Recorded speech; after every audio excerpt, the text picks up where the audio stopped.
This is Radio Truth, a series of commentaries by Dr. Michael Parenti.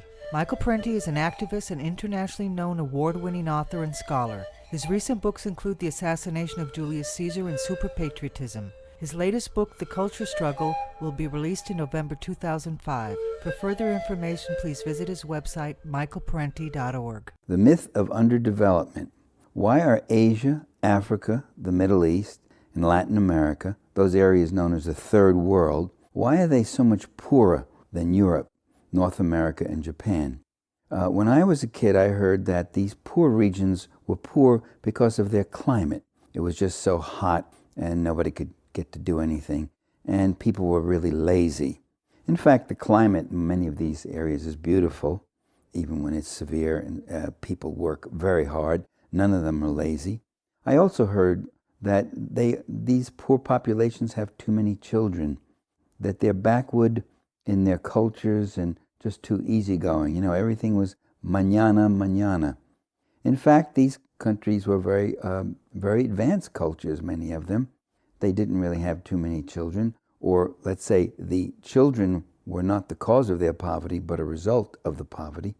And in fact, these areas are not poor, they're rich in resources. This explains why Walter Rodney titled his book, How Europe Underdeveloped Africa. That is, he used the word underdeveloped as a verb. In country after country, when European and North American investment came in, the people did not become more prosperous, they ended up becoming poorer.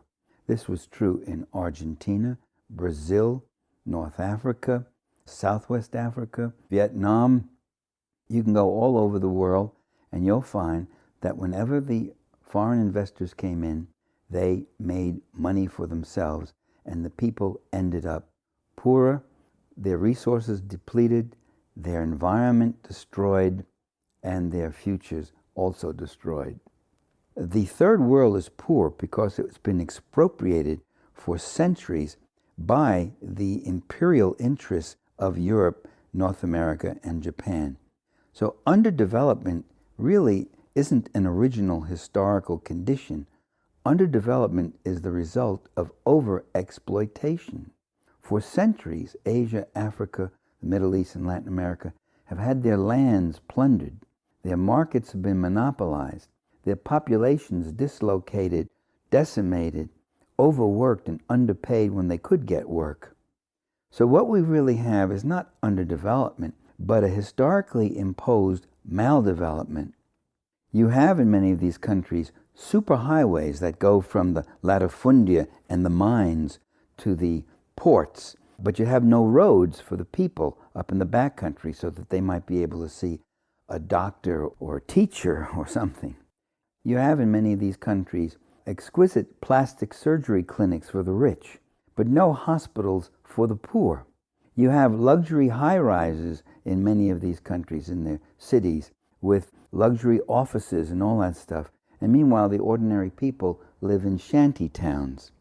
You have enormous wealth in the form of export crops and export natural resources, and yet you have domestic poverty and the ruination of local farming and the ruination of local production.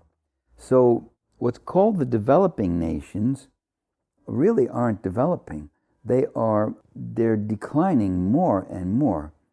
After the Cold War, there have been cutbacks in aid. No more developing. Now they're called failed nations. What is a failed nation? It's a nation that has been crushed by these dominant investment interests. The goal today is the third worldization of the entire world, including the United States itself.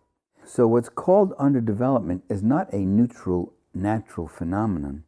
It is historically linked to another historical global phenomenon, and that is called imperialism.